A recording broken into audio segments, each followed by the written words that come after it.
16 July 2025 मायथाइ बारा गोबाव जायाखै 16 जुलाइ बारा गोबाव जायाखै दिनै 23 आं जाय समाव भिडिअ खालामबाय थादों दिनै 23 जुलाइ बिदिब्ला 16 जुलाइ खालि मोनसे मिसाइल टेस्ट खालामदों लादाखनि मोनसे जायगायाव इन्डियान आर्मिया मोनसे मिसाइल टेस्ट खालामदों आर्मिल' नङा बेवहाय गासैबो दोङो साइन्टिस्टबो दों गासैबो लोगो नांना खालामदों बे टेस्टखौ DRDO लोगो नांनानै आर्मिया लोगो नांनानै आरो जेसेबां मिनिस्ट्रि दङ डिफेन्स मिनिस्ट्रि गासैबो दङ आरो बेहाय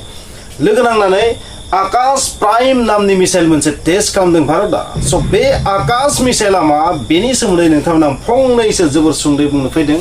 बबेखानि बे मिसाइलनि जि डिटेल्स बिथ' बहुत बुरजा नाथाय बेखौ आङो जेसेबां हायो खम 10 मिनिट 12 मिनिटनि गेजेराव नोंथांनो फोजोबनो नाजागोन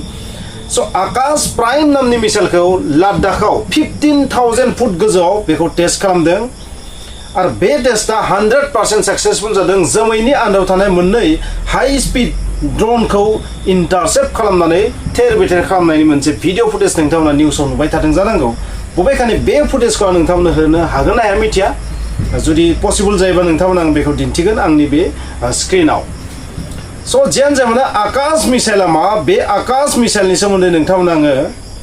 जिखिनि मिथियो बेखौ बुंनो नाजागोन स' आकाश मिसाइला बुंनो थाङोबा मोनसे surface to air missile that means बे मोनसे डिफेन्स सिस्टेम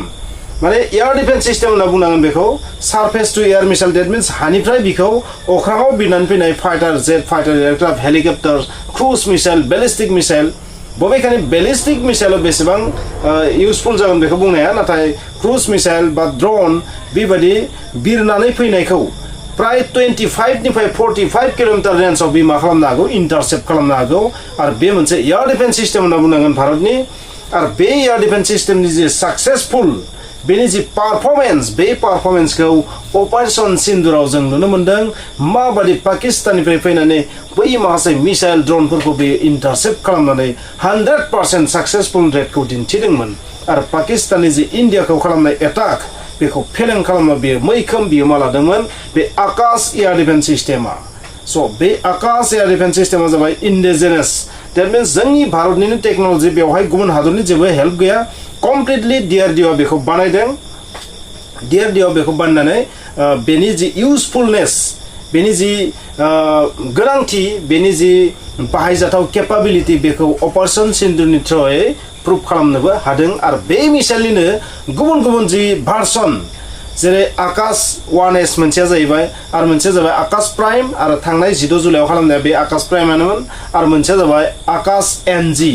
निश्चय NGआव मा जानो हागौ नेक्स्ट जेनेरेसन जानो हागौ आरो बेबायदि जानो हागौ आकाश नेक्स्ट जेनेरेसन बियो बर्तमान स्टेजआव बिनि डेभेलपिंआ सोलिबाय थादों बिनि टेस्टफोरा मोजाङै जाफुङाखै नाथाय आकाश प्राइम मिसाइलखौबो दासो DRDO टेस्ट खालामबाय थादों बे मिसाइलखौ डेभेलप खालामदों सोर DRDO आरो DRDO डेभेलप खालामनानै बेखौ बानायदों सोर भारत डायनामिक्स लिमिटेड आरो भारत इलेक्ट्रनिक्स लिमिटेडआ बेखौ लोगो नांना बानायदों BDL आरो BDL आरो बेल बे लोगो नांना बानायदों बबेखानि बेयो मोनसे एयार डिफेन्स मिसाइल आरो बे मिसाइलनि जि केपाबिलिटि बे केपाबिलिटिखौ बुहुमा नुवाखैमोन बर्तमानाव नुबाय आरो बेनि जि स्पिड बेनि जि माने पिन पइन्ट एटाक खालामनाय बेनि जि वारहेड बेफोरबो माने बहुत माने हाईटेक लेभेलनि आरो माने साधारन मिसाइल नङा बेयो आरो बे मिसाइलखौ बुहुमाव गुबुन गुबुन हादरफोरा गिबियाव गुरुत्व होआखैमोन नाथाय जेब्ला अपारेशन सिन्दुराव साक्सेस जाबाय अब्ला बेखौ बायनो थाखाय बयबो लाइनाव फैजोब्बाय आरो दासिम बे मिसाइलखौ इन्डियान आर्मिया बाहायबाय थादों डेट मिन्स आर्मिफोरनि थाखाय मोनसे भार्सन बानायदों आरो इन्डियान एयारफोर्सनि थाखायबो मोनसे भार्सन बानायदों आरो बेखौ मोनसे हादराव बायनानै लांदों आर्मेनियानि आर्म फर्सेसआबो बेखौ आथिखालाव बाहायो डेट मिन्स बेखौ दासिम मोनथाम माने सान्थ्रि हानजाया बाहायदों आर्मेनियान आर्म फर्सेस आरो इन्डियान आर्मी आरो इन्डियान एयारफोर्स बिसोर बाहायदों बे मिसाइल डिफेन्स सिस्टेमनि जि सार्भेलेन्स कन्ट्रोल राडार आरो टेक्टिकेल कमान्ड एन्ड कन्ट्रोल सेन्टार आरो मिसाइल लन्चार बेखौ बानायदों सोर बेलआ बानायदों BELआ बानायदों L&Tआ बानायदों आरो लोगोसे टाटा एडभान्स सिस्टेम लिमिटेडआ बानायदों लोगो नांना बानायदों आरो बिसोरनि माने मोनथाम कम्पानिनिबो मा दङ बेवहाय हेफाजाब दं मोनथाम एजेन्सिनिबो हेफाजाब दं आरो बेवहाय बिनि राडार सिस्टेमखौनो बुं लान्चार सिस्टेमखौनो बुं गुबुन गुबुन जे सिस्टेम थायो मिसाइल डिफेन्स सिस्टेमाव बै गासैबो बुस्थुखौ लोगो नांनानै बानायदों आरो नाथाय गासैबो डिजाइनखौ बानायदों इन्डियानि DRDOआ दासिम मिथिनाय बायदिब्ला बिनि रेन्जआ मा जानो हागौ 25 किलोमीटरनिफ्राय 45 किलोमीटरसिम जानो हागौ बे एक्जाक्ट भेलु नङा दासिम जेसेखिनि आइडिया खालामनो हादों बे आइडिया बादि मा 25 किलोमीटरनिफ्राय 45 किलोमीटर रेन्जआव बे मा खालामनो हागौ एटाक खालामनो हागौ जिकुनु टारगेटखौ डिस्ट्रय खालामनो हागौ नाथाय फिउचाराव बेखौबो बारगोन होनना बुंदों आरो बेयो बेसेबांल' जानानै थानो नङा बेखौ बहुत गोजानालागै लं रेन्जहालागै बेखौ बानायनो टारगेट लादों आरो बे मिसाइलनि जि डिजाइन बेखौ बानायदोंमोन DRDO नि सासे साइन्टिस्ट मुंदांखा साइन्टिस्ट प्रहलादा रामा राव बे साइन्टिस्ट नामखौ नोंथांमोना गोसोआव लाखिनाया मोजां प्रहलादा रामा राव नामनि सासे बिगियानगिरिया माने डिजाइनार बियो डिजाइनखौ बानायदोंमोन आरो बै डिजाइना जेब्ला एप्रुभ जादोंमोन बिनि उनाव भारत डायनामिक्स लिमिटेड आरो भारत इलेक्ट्रनिक्स लिमिटेड लोगोसे टाटा कम्पानि बिसोर लोगो नांनानै बेखौ बानायदों आरो स' बिनि जि अपारेशनेल रेन्ज बियो बेखिनिनि गेजेराव थानांगौ एक्जाक्ट भेलु नङा बियो बेसेबां जानो हागौ आरो नोंथांमोना बे बाथ्रा गोसोआव लाखि बेनि जि टारगेट जायखौ बियो डिस्ट्रय खालामगोन बियो मा जानो हागौ जिकुनु फाइटार जेट जानो हागौ फाइटार जेटआ जेसेबां स्पिड फैया मानो बेखौ माने इन्टारसेप्ट खालामनो हायो बियो आरो बेल' नङा बिनि बादैबो ड्रन जानो हागौ बिनि बादैबो जिकुनु हेलिकप्टार जानो हागौ बिनि बादैबो खायसे माने मिसाइल जानो हागौ आरो अख्रांजों बिरना फैनाय खायसे मिसाइलखौबो बियो मा खालामनो हायो इन्टारसेप्ट खालामनो हायो बेलिस्टिक मिसाइलखौबो बियो आरो क्रुज मिसाइलखौबो बियो मा खालामनो हागौ इन्टारसेप्ट खालामनो हागौ ल' फ्लाइंग क्रुज मिसाइलखौबो बियो मा खालामनो हागौ इन्टारसेप्ट खालामनो हागौ स' बिनि जि टारगेटआ जाबाय बेबादि आरो नोंथांमोना बे बाथ्रा गोसोआव लाखिनाया मोजां बे मिसाइलनि फार्स्ट दावहायाव इउज जानाय बबेयाव होनबा फार्स्ट बेखौ इउज खालामदों अपारेशन सिन्दुराव बे बाथ्रा नोंथांमोना गोसोआव लाखि अपारेशन सिन्दुर बे मिसाइलनि गिबि दावहायाव प्रेक्टिकल इउज जानाय रियेलिटियाव बास्तब दावहायाव इउज जानाया जाबाय अपारेशन सिन्दुराव बेखौ इउज खालामदों आरो बेनि जि साक्सेस रेट बेयो 100% बेनि डिजाइनारानो जा बेखौ बबे दावहायाव गिबि बाहायदोंमोन दावहा होननानै बुंबाय आं अपारेशन सिन्दुराव बबेखानि मोनसे अपारेशनमोन बियो माने पाकिस्ताननि उग्रबादि केम्पफोराव जेब्ला इन्डिया एयार स्ट्राइक खालामदोंमोन एयार स्ट्राइक खालामनायनि उनाव जेब्ला पाकिस्ताना रिटेलिएट खालामदोंमोन बिनि उनाव इन्डियाबो बिसोरनि हेंथायै अपारेशन सिन्दुर लन्च खालामदोंमोन आरो जायनि जाउनाव बे मिसाइलखौ बेवहाय इउज खालामनो चान्स मोनदोंमोन इन्डिया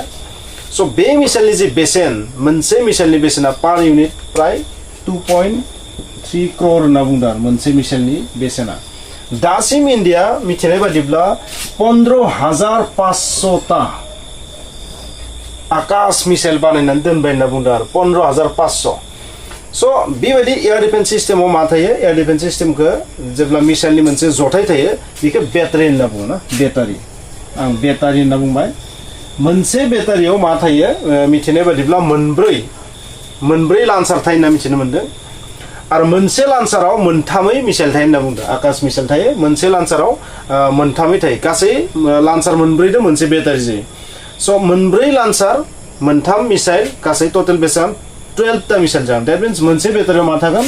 12टा मिसाइल थागोन अब्ला 15,000 जुदि 500टा जुदि बानायबायबा मोनसे माने खरसा जाबाय निश्चय 15,500टा मिसाइलाव बेसेबांटा बेटारि जागोन स' बेखिनि बेटारिजों मा जिकुनु पाकिस्तान आरो चीनजों जुदि दावहा जायोबा बेयाव टटेलि एप्लाइ खालामनो हेल्पफुल जागोन बेबायदि जों साननो हायो स' 12दो नोंथाङा जुदि 15,500खौ रानोबा बहुत माखासे बेटारि जागोन पाकिस्तान आरो चाइना बर्डाराव बबेखानि बेखिनिया थोजासे जानाय नङा आरोबाव नांबावगोन स' आरो मिथिनाय बादिब्ला मोनसे बेटारिया प्राय 64टा टारगेटखौ मा खालामनो हागौ ट्रेक खालामनो हायो 64टा टारगेट नाथाय बै 64 टारगेटनि गासैखौबो मा खालामनो हाया गावख्लायनो हानाय नङा खारन मोनसे बेटारियाव मा थायो 12टाल'सो मिसाइल थागोन स' 12टाखौ मा खालामगोन इन्टारसेप्ट खालामगोन जाय खाथियाव मोनफैग्रोदो बेखौ इन्टारसेप्ट खालामग्रोगोन बिनि उनाव जेब्ला 12टा मिसाइला लन्च जागोन बिनि उनाव गुबुन मोनसे बेटारिनिफ्राय बाकिखौ मा खालामगोन लन्च खालामगोन खारन गासैबो मिसाइलानो मा गासैबो सिस्टेमानो इन्टारलिंक माने आर्टिफिशियेल इन्टेलिजेन्सनि थ्रुयै गासैबो इन्टारलिंक बै सिस्टेमा बेनिखायनो ओरै नङा जे मोनसे बेटारिजों 12टाखौ गावख्लायनो उनाव बाकिखिनिया फैना हिट खालामफैगोन बेबायदि नङा बाकी बेटारिफोरा मा खालामगोन बाकी उननि मिसाइलखौ मा खालामगोन इन्टारसेप्ट खालामगोन बेबायदि सिस्टेमनि बे मिसाइलनि जे लन्चिं सिस्टेम बे लन्चिं सिस्टेम मा जानो हागौ T-72 टेंक जानो हागौ T-72 एबा BMP-2 बेनि थ्रुयैबो लन्च खालामनो हागौ सब मुभेबल बा टेंकआवबो बेखौ फिट खालामनो हायो बा बबेबा ट्राक सागनिफ्राय टाटा कम्पानिनि माखासे खायसे दङ बेबायदि लन्च खालामग्रा ट्राकफोर बैनि थ्रुयैबो बेखौ लन्च खालामनो हागौ बबेबा ट्रेननिफ्रायबो लन्च खालामनो हागोन बेखौ माने बेखौ जेरै नांगौ ओरै मडिफाइ खालामनो हायो बे मिसाइलनि लन्चार सिस्टेमखौ बेनिखायनो बिनि जे लॉन्चिंग सिस्टेम बेयो गासैबो मुभेबल टाइपनि गोजा आरो नोंथाङा बे बाथ्रा गोसोआव लाखि बिनि जि अपारेशनल रेन्ज बेयो माने 25 निफ्राय 45 होनोबा बे एक्जेक्ट भेल्यु नङा बे सोलाय सोल' जागोन आरो एक्जेक्ट नङा बे मिसाइलनि जि मोदोमबां टोटल मिसाइलनि मोदोमा बेसे 720 किलोग्राम आरो बिनि जि लावथाय बिनि जि गोलाव बेयो प्राय 578 सेन्टिमिटार 578 सेन्टिमिटारखौ जुदि नोंथाङा मिटाराव सोलायबा बेसे जागोन 100 रानाव 5.78 मिटार जागोन बिनि लावथाया 5.78 मिटार माने 5.5 मिटारनि बाय बारा आरो बिनि जि गोलाव आरो बिनि लिरथाया बबेखानि 720 केजि जाबाय मिसाइलनि लिरथाय नाथाय बेहाय जि वारहेड थागोन बै वारहेडनि लिरथाया निश्चय जागोन 60 केजि फ्राम जागोन आरो So 60 केजि वारहेड लानानै थांनानै मा खालामगोन जाय टारगेटखौ बे होसोगोन बै टारगेटखौ थांनानै बे माने हिट खालामगोन एबा ब्लास्ट जानानै बेहाय मा जागोन फ्रेगमेन्टेड थागोन माने माखासे टुक्रा बिनिफ्राय बेफ्रुनानै सिटकिगोन आरो बै टुक्राया जेब्ला जाय टारगेटखौ होसोदों बेयाव हाबैबा बै टारगेटआ नस्त जाबाय मिसाइला डाइरेक्ट सौग्राबाबो थांनानै मिसाइलनि खाथियाव थांना बेफ्रुना हैगोन बे टारगेटनि खाथियाव थांनानै बेफ्रुगोन आरो बेहाय माखासे टुक्रा फिसा फिसा ओंखारगोन आरो बै टुक्राया बैहाय नांनानै बै डिस्ट्रय जागोन जायखौ बुङो हाई